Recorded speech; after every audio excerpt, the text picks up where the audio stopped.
Hi, welcome back. I'd like to continue my story about Luke. Luke had a recent question about his 401k and about whether or not he could put more in. Should he put more in? Should he consider alternatives? He had been recommended or proposed a life insurance-based investment vehicle, and he wanted a second opinion about it. So he came in, he met with me, and that's good. I enjoyed meeting with Luke, and he had a lot of questions, and I really tried to help steer him in the right direction. And one of the things he had asked about is, should he put more into his 401k? And then he got into kind of a conversation with me, well, how do I pick which investments in my 401k to put my money in? Luke is putting $30 per paycheck or $60 a month into his 401k at work. And his question is, well, so how do I know what to invest in? Many people probably have that question, so let's get into that a little bit. The answer is, of course, it depends on each person's situation, so on and so forth. You hear that all the time, right? But the other part of the question is what's available in your 401k? What choices are available? How many choices do you have?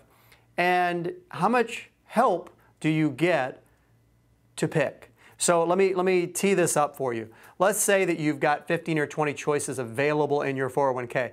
401ks have come a long way over the last 10, 20, 30 years in terms of what's available in terms of choices, the number of choices, the cost of those choices. But in many situations, there's still a lack of adequate, I guess advice is the right word, guidance on which of those particular investment choices are best for the person. So typically what we see and hear is that the company has a 401k, maybe the advisor that manages or works for the owner of the company put the 401k in place. Maybe that advisor provides some advice to the employees of the company, maybe does a group meeting once a year or every couple of years.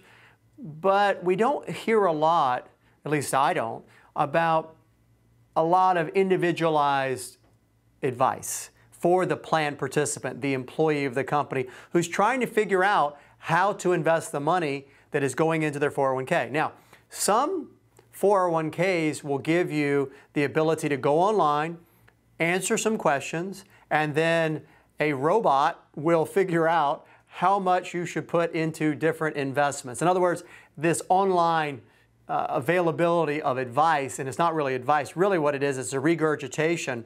It's a response by the computer system, the online system, to tell you, based on your answers, what would be an appropriate allocation and then what funds would be appropriate for you. So it's really only as good as the programming of what you should pick. It's not really individualized. The computer doesn't know what you don't know, okay? So it's not smart, it's just giving a response. So that could work to give you a starting point, but a lot of people find that just to not be human enough, okay? So there's that part of it. So here, with all of that, here are your options. You can ask the advisor for the plan. You can ask your employer to ask that advisor to give you some individual advice. That advisor is being compensated on the dollars going into the 401k. So even though the advisor technically works for the plan, working for the company, they do in a way work for you because they're getting paid on what you put in. So in my book, they work for you.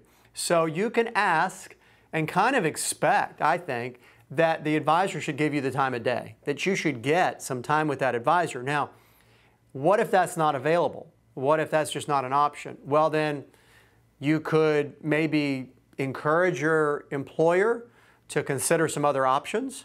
Is there somebody else in your local community who could give you some advice? Is the company or the employer really that tied to the advisor that put the plan in or who's currently serving as the advisor for the plan?